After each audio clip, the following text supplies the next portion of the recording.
हो, जाणून बुजून आणि मुद्दामहून म्हणावं लागणार आहे पुन्हा पुन्हा उपोषणाच्या आणि आंदोलनाच्या वेळी आणणं. कारण वेळ असताना, अधिवेशन असताना, सगळं हातात असताना सहजरित्यानं काम होणार होतं. ते विनाकारण पाठीमागं ठेवून काल बघितलं मग त्यांनी त्याचे परिणाम काय झाले ती. त्यासाठी त्यांनी काल विषय घ्यायला पाहिजे होता. त्यांना जे अपेक्षित राज्यभर होतं ते नाही झालं. याच्यावरूनच त्यांनी ओळखायला पाहिजे होतं की समाजाची दिशा, समाजाचं म्हणणं हे ओबीसी आरक्षणाकडून हे त्यांच्या हक्काचं आहे, सगळ्या सोयऱ्यांच्या अंमलबजावणीच्या बद्दलचं आहे. काल अधिवेशन होतं, आपण काल विषय घ्यायला पाहिजे होता. खरंच ते जर स्वतःला मायबाप राज्याचं समजत असतील, पालकत्व स्वीकारलं असं समजत असतील, कायदे जर मानत असतील, तर त्यांना नक्की पश्चाताप आलेला असावा की आपण जे अपेक्षित आपल्या नजरासमोर ठेवलं होतं, आनंद काय जे असेल ते राज्यभरात काय झालं आहे आणखीन तरी शहाणं व्हावं. कारण आज तर आम्ही आता पुढच्या आंदोलनाची दिशा ठरवण्यासाठी 12 वाजता बैठक बोलवली. 12-1 वाजलं समजा, आम्ही खेड्यापाड्यातले लोक यायला मागापुढं उशीर होतोच. 12-1 वाजेपर्यंत सगळे बांधव येऊन पुढच्या आंदोलनाची दिशा फायनल करणार आहेत. पण आता आंदोलन थांबणार नाही आहे. आम्हाला सगळ्या सोयऱ्यांची अंमलबजावणी घेतल्याशिवाय आता आमच्या पुढं पर्याय पण नाही. पाटील साहेब, आधीच शिवाजी महाराजांची शपथ घेतली होती आणि ती शपथ आम्ही पूर्ण केली आहे. मात्र तुमच्या बोलण्यातून हे वाटतं की मराठा समाजाच्या तोंडाला फक्त पानं पुसली आहेत. यामुळे कुठेतरी भवितव्याचा प्रश्न निर्माण होतोय का आणि ही फक्त एक खेळी आहे का? नक्कीच राजकारण डोक्यासमोर ठेवून, निवडणुका डोळ्यासमोर ठेवून मराठ्याच्या मतावर पुन्हा निवडून यायचं आणि मराठ्यांचंच पोरात वाटोळं करायचं. मराठ्यांनी यांना निवडून आणायचं, मोठं करायचं आणि यांनी इथं आहे तोपर्यंत आम्हाला तुमचेच शेत म्हणायचं. इथं म्हणजे निवडणुकीच्या काळात, आणि तिकडे गेले की त्यांच्याकडून बोलायचं. म्हणजे ते लय गरजेचे आहेत म्हणतात. म्हणजे जे त्यांना मतदानच करीत नाहीत ते त्यांच्यासाठी चांगले, आणि जे मोठं करते ते हे पुरं निवडणूक डोळ्यासमोर ठेवून केलं. पण त्यांना आता रात्री येऊन लक्षात आलं असेल की मराठा बदलला आहे, 100% बदलला आहे. आणि खरंच ते शहाणे असतील तर त्यांनी आता कालचे मॅटर होऊन तरी ओळखून घ्यावं मराठा खरोखर बदलला आहे आणि सगळ्या सोयरीची अंमलबजावणी त्यांनी करावी. आम्ही तर अंमलबजावणी घेतल्याशिवाय आता नाही हटत आहे. तुम्ही म्हटले होते की शपथ अपूर्ण आहे का? त्यांनी मनानेच म्हणायला पाहिजे. कारण मुख्यमंत्री साहेबांवरती या राज्यातल्या लोकांचा विश्वास आहे की ते देतील. त्यांनी विश्वासघात होईल असं वागू नये, ते स्पष्टच सांगतो आहे. त्यांनी विश्वासघात समाजाचा होईल असं त्यांनीच वागू नये. पदाला दुय्यम किंमत द्यावी, पण समाजाची त्यांच्याबद्दलची जी भावना आहे ती त्यांनी थोडीसुद्धा ढळू देऊ नये, थोडीसुद्धा. कारण शेवटी समाजच मोठा असतो. ती त्यांनी ढळू देऊ नये. त्यांनी मनानेच सांगावं थोडी अपूर्ण आहे शपथ माझी आणखी अंमलबजावणी होईपर्यंत. कारण त्या व्यासपीठावरूनच वाशीचे आम्ही सांगितलं होतं या गुलालाचा अपमान होऊ देऊ नका. आणि त्यांना कोण करू देत नसेल तर त्यांनी स्पष्ट नाव सांगावं आणि आपण बाजूला सारखावं. त्यांनी नाव सांगून की इथं मला अडचणी येतात, कोण त्यांना करून देत नाही. बरं पाटील साहेब, हे जे 10% आरक्षण दिलं गेलं किंवा तेच करत नाहीत असं त्यांनी सांगावं. हे जे 10% आरक्षण दिलं गेलं ते टिकेल की नाही याच्याबद्दल आधीच साशंकता आहे. त्यात आता शरद पवार असं आज म्हणालेत की हे आरक्षण टिकेल की नाही त्याबद्दल मला सुद्धा शंका वाटते. तुम्हाला काय वाटतं, टिकणार आहे का आरक्षण? मी कालच सांगितलं आम्हाला त्याशी देणं घेणत नाही, ते टिकून येत नाही. टिकू आता दिलं, गोरगरिबांनी दिलं. 2-3 जणांना लागत होतं, 150 लोक घेणार आहेत. दिलं गोरगरिबांनी त्यांनी गोरगरिबाला द्यायला पाहिजे होतं. ते टिकल नाही टिकल त्यात नाही पडायचं आम्हाला. आमचं म्हणणं एवढंच आहे की आमच्या लेकरांना राज्यापासून केंद्रापर्यंत आरक्षण या ओबीसी आरक्षणातून मिळतं आहे. आमच्या नोंदी सापडल्या आहेत. आम्ही कोणाच हिसकून घेत नाहीत, कोणाला धक्का नाही, बुक्का नाही, काही नाही. त्यांचं त्यांनाच हे, आमचं आम्हालाच हे. कारण आम्ही तिथंच आहेत. फक्त आमचं ते आत्तापर्यंत खात होती, आमचं आम्हाला फक्त ते मिळायला लागलं आहे आता. आणि ते आमच्या लेकरांना राज्यापासून केंद्रापर्यंत आहे ना, आमचे लेकरं केंद्रापर्यंत अधिकारी होतील ना. आणि तुम्ही इथं देऊन कशाला गुंतून ठेवता येते आम्हाला? ते टिकल नाही टिकल असं प्रत्येकाचं. मला याचं राजकारण नाही करायचं. मी राजकारण करत नाही ना सत्ताधाऱ्याकडून ना विरोधकाकडून. माझा सगळा दैवत समाज मायबाप समाज. त्याच्यामुळं आमच्या हक्काचं आम्हाला जे पाहिजे ते मात्र अंमलबजावणी आता आम्ही मिळवणार. आज दिशा ठरवणार आणि आंदोलनाचा प्रयोग सुरू झाला म्हणून समजायचं. पाटील साहेब, आपण काल बघितलं तर देवेंद्र फडणवीस मीडियाशी बोलताना असं म्हणाले की आता आरक्षण दिले आणि यानंतर ज्या जाहिराती निघतील नोकऱ्यांच्या असतील किंवा इतर जाहिराती असतील त्याच्यामध्ये सुद्धा मराठा समाजाला जे आरक्षण दिलं त्याचा समावेश असेल. ज्या नियुक्त्या असतील त्या आता या आरक्षणानंतर मराठा समाजाचं पण त्याच्यात सहभाग असेल, त्याच्यात इन्क्लूड असेल. तेवढं पहिल्या नियुक्त्या दिल्या तर बरं होईल. आधी ESBCच्या आणि ECBCच्या ते दिल्या तर चांगलं होईल. फुकट त्या पोरांवरती बी गुन्हे दाखल झालेले, शांततेत बसून ते बी जरा मागे घेतलं ते एक बरं होईल. हाय आपल्या हातात काही पत्रवाळी तर आपण दिलं पाहिजे मोकळ्या मनाने. सगळं आपल्या ताटावर घेण्यापेक्षा ओली ओली थोड्या सगळ्याला दिलं तर बरं होईल. मोगम गुन्हे दाखल केलेत. ही तुमचीच आई बहीण होती अंतरवालीतली, ही दुसऱ्याची कोणाची नव्हती. हिच्या डोक्याच्या चिंधड्या झाल्यात, तिच्या अंगातल्या आणखीन गोळ्या निघत नाहीत. आणखीन तपासायचं असलं तर या एकदा तपासायला. जर राज्यातल्या माता माऊलीला जर माय बहीण समजत असलं तर एकदा या तपासायला. आणखीन गोळ्या आहेत. असे जवळपास 350-400 लोक आहेत असे असणारे. आणि आकडा सांगतायत वेगळा आणि पोलिसाचा आकडा सांगताय वाढून. थोडं या आले ठेप्यावर तर नसता पोलिसाच्याच गळ्यात हात टाकून हिंडायची वेळ येणार आहे तुमच्यावर. बघा जरा त्या केसेस मागं घेता येत असले तर. हैदराबादचं गॅजेट घेणं म्हणजे काय एखादा परदेशातला ग्रंथ घेणं नाही. परदेशातला ग्रंथ उचलून नाही आणायचा. म्हणून आता त्याला परदेशाच्या परवानग्या काढाव्या लागत्या आणि आंतरराष्ट्रीयांच्या परवानग्या काढाव्या लागत्या. खूप देश बदलून लांब जावं लागणार आहे. गॅजेट घेणं म्हणजे का लय मोठा विषय नाही आहे. समिती स्वीकारू शकते हैदराबादचं गॅजेट, बॉम्बे गव्हर्नमेंटचं गॅजेट स्वीकारू शकते, सातारा संस्थांचं स्वीकारू शकते. काय केलं तुम्ही? लोकांना सांगण्यासारखं केलं काय? अधिसूचना काढली ती साधी काल एवढं मोठं अधिवेशन असून अंमलबजावणीसुद्धा नाही केली. आमच्या लोकांचा थोडाही फायदा झाला. कालच्या अधिवेशनात जनतेला फायदा व्हायला पाहिजे होता. तुम्ही मोठे समजत असताल निर्णय घेऊन, जनता नाही ना म्हणत. आता किती खुशी व्हायला पाहिजे होती. मी मागे सांगितलं होतं तुम्हाला, एकमेकाला जर दिलं तर मग खुश होतो. त्याने मला दिलं. आपल्याला इथून 5 किलोमीटरवर जायचं नाही, एखाद्याने मोटरसायकल दिली तर आपण खुश होतो त्याने दिली म्हणून. तुम्ही मोटरसायकल देऊन तेव्हा नाराज कसं काय तुमच्यावर? याचा अर्थ तुम्ही मोटरसायकल दिली पण पेट्रोल काढून घेतलं. तुम्ही अंमलबजावणी केली नाही. तेच आरक्षण दिलं तुम्ही पण अंमलबजावणी केली नाही त्याची सगळ्या सोयऱ्याची. कसे लोक खुश होतील? तुम्ही हे बी देऊन ते बी दिलं असतं ना. आज 15 दिवस तुमच्या अंगावरचा गुलाल निघाला नसता. 15 दिवस मोटर जरी सुरू केल्या असत्या चौकून तुम्हाला धुवायला आणि सोड्याने साबणीने जरी घासील असतं गोट्याने तुम्हाला, तरी 15 दिवस तुमच्या अंगावरचा गुलाल निघाला नसता. अहो छाती ठोकून सांगतो, गुलाल निघाला नसता तुमच्या अंगावरचा. कळू द्या आणखीन तरी आली समजतो बरं होईल तुम्हाला. आणखीन बी जनतेचा आहे विश्वास 1-2 दिवस तुमच्यावर. एकदा का आंदोलनाची तारीख ठरली बस संपला विषय. पाटील, तुम्ही म्हटले होते की निवडणुका होऊ दिल्या जाणार नाहीत किंवा निवडणुका होणार नाहीत, निवडणुका घेणार नाहीत. मात्र तुम्ही आता म्हणताय की हा जो काही निर्णय घेण्यात आला हा फक्त निवडणुकांचा विचार करून जो आहे तो घेण्यात आला आहे. म्हणजे फक्त जागा निवडून याव्यात, फायदा व्हावा, सरकार यावं यासाठीच त्या समाजाचा बळी जातोय का किंवा दिला जातोय का? एकदा असं त्याने निवडणुका जवळ आल्यावर दिलं तर 18ला त्याचा फायदा त्यांना त्यावेळेस झाला होता. पण आता समाजाच्या लक्षात हे लक्षात आलं. त्यावेळेस दिलं होतं ते आरक्षण रद्द झालं. ते आरक्षण रद्द झालं आणि तेच पुन्हा दिलं. तेच पुन्हा दिलं म्हणून समाजाला लक्षात आलं तेच ये. पहिल्यापासून आपले पोरं फसलेले त्यावेळेस आपलं मतं घेतले आणि ते टिकलं नाही. आपल्याच पोरांचं वाटलं झालं देऊन बी. तेच प्रयोग आहे लोकांच्या लक्षात आलं. पुन्हा त्यांना ते पहिल्यासारखंच लय मोठे आणायचे निवडून 106 सारखे.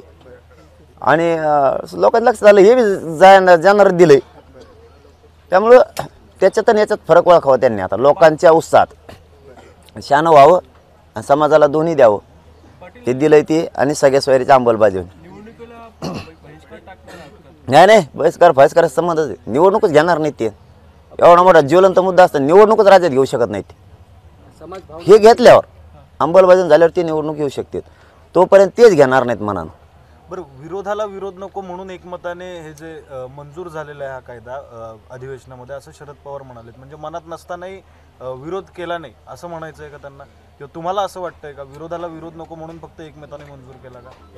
नाही आहे बघा, माणूस कधी एकमताने ठराव पास करतो समोरच्याचा फायदा नसल्यावर किंवा मग त्याचा फायदा असल्यावर. आता सत्ताधाऱ्यांचा फायदा असन म्हणून तिकडून बोलले, यांचा नसन त्याच्यात फायदा. पण यांना माहीत असन की जनतेचा फायदा होत नाही याच्यात, मग हा म्हणाल का हरकत आहे?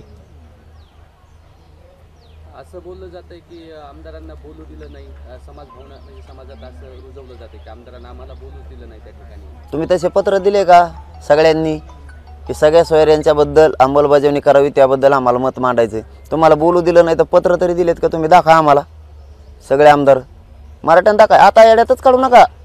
बोलू दिलं नाही आणि ज्यावेळेस बोलायला जागा होती नागपूरला तेव्हा किती आमदार बोललेत हे मराठ्यांच्या डोक्यात फिट नाव आहेत बोललेले मराठ्यांकडून.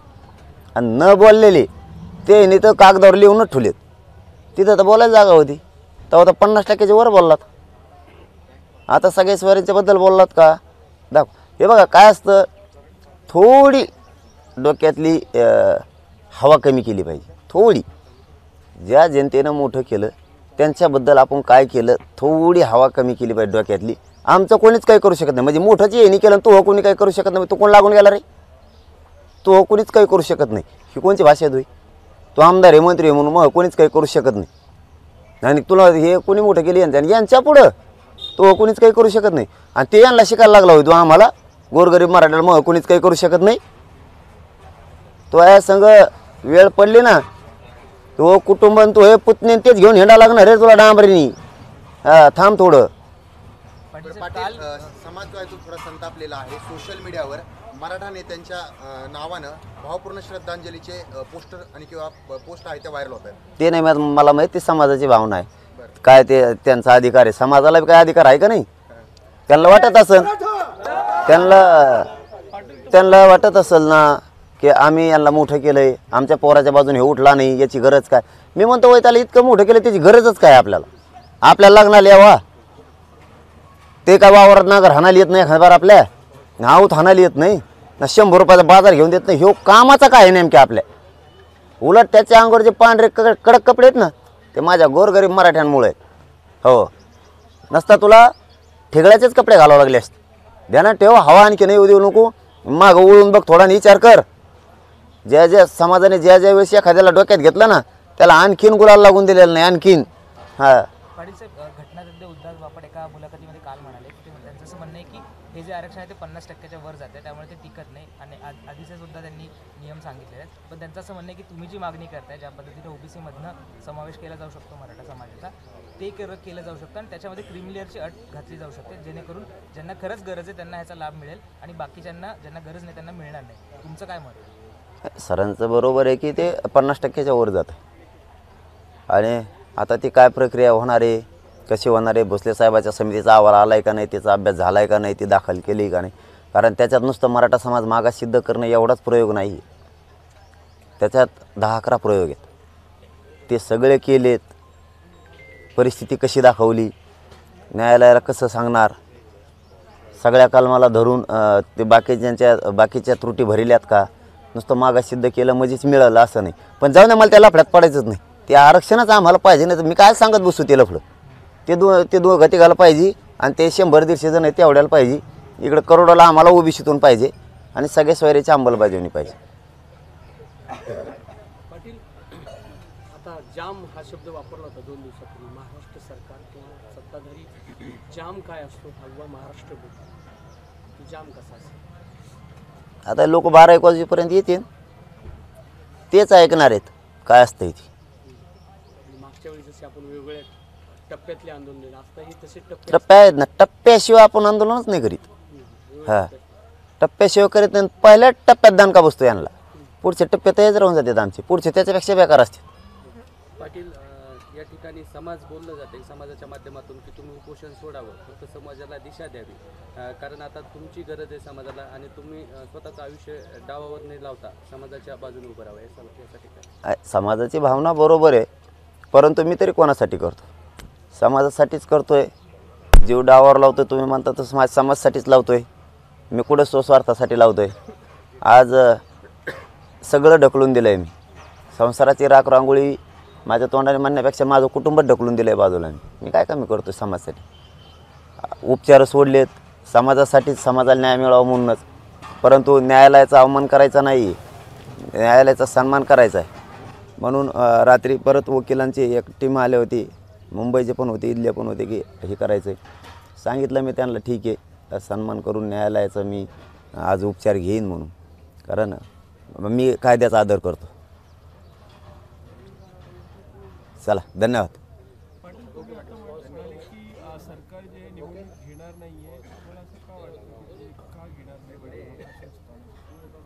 नाही सर, मी जस्ट आता आलो. 55-60% राज्यात आम्ही आहेत आणि निवडणूक घेऊन काय करीन काय?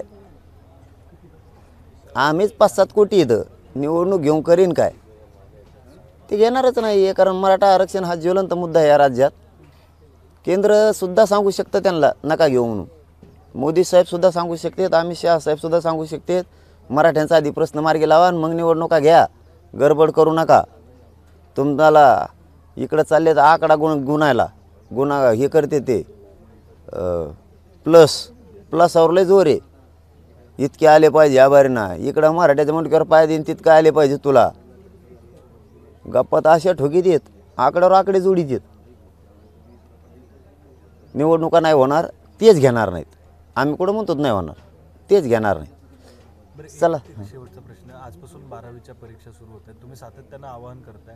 आज सुद्धा एकदा मराठा समाजाला आवाहन काय कराल तुम्ही? परीक्षा सुरू होत आहेत, रास्ता रोको वगैरे करू? नाही करणारच नाहीत ना. आम्ही एकदा सांगितलं की आमचे माणसं नाही करत मराठा समाज. आम्हाला विद्यार्थ्यांची जाण आहे म्हणून तर आम्ही त्या दिवशी सांगितलं ना, जरी रस्ता रोको केला तरी पहिला रस्ता त्यांना द्यायचा. आणि आता तर नाहीच आहे ना, परीक्षा जरी सुरू झाल्या तरी नाहीच आहे. कारण आमचा मराठा समाज असं नाही आडमुठपणा करायचा म्हणून नाही करत, पण एकदा उतरला की नाही आटत मागं. आता पहिली मनच आहे मराठी एक होत नाहीत, आणि एकदा जर झाले तर ते पुरं युद्ध जिंकूस तर माघारी येत नाहीत. टिळाचा लावून येतात कपाळाला अशी जाती, माघारी नाही फिरत. टिळाचं लावून माघारी येणार, बिगर टिळ्याचं उघडं कपाळ घेऊन मराठी माघारी फिरतच नाहीत. म्हणून तर 6 महिने झाले आंदोलन सुरू आहे. एकदा सुरू केलं शेवटपर्यंत त्याचा मार्ग निघूस तर माग हटायचं नाही. केलं महिनाभर, 15 दिवस बंद केलं, परत 15 दिवस सुरू केलं, सलग सुरू आहे. अंमलबजावणी तर आणखीन हे सलग सुरू राहणार आहे. म्हणजे त्याला युद्ध म्हणतात. युद्ध असं होतं का कवा लढायला गेल्यावर घंटाभर लाडा थांब रे, मला जशी आता मला पाणी पिऊन उशीक झोपवतो, परत सुरू करू आपण. तू त्या लिंबाखाली झोप, मी या आंब्या झाडाखाली झोपवतो. सुरू मग त्याला 6 महिने लागू, 2 महिने लागू, 15 दिवस लागू, नाही एका घंट्यात मिळू. एक तर ते आऊट, नाही तर आपलं आपण आऊट, असं युद्ध होतं पहिलं. तसंच आपला छत्रपती शिवाजी महाराजांचा गनिमी कावा आणि विचार घेऊन आपला बी तो झपका चालू आहे. सुरू करायचंच नाही, केलं ना मग त्या आंदोलनाला 3 दिवस लागू, 4 दिवस लागू, 6 महिने लागू, ते यश आणल्याशिवाय माग हटायचं नाही. मराठ्यांना विजयाचा टिळा घरी लावून जायची सवय, आणि ते मराठी आम्ही आहेत. चलो, धन्यवाद. तर आमच्या समोर आता आंदोलनाशिवाय दुसरा पर्याय नाहीये, असं या ठिकाणी मनोज जरांगे पाटील यांनी म्हटलेलं आहे. एबीपी माझा, उघडा डोळे बघा नीट.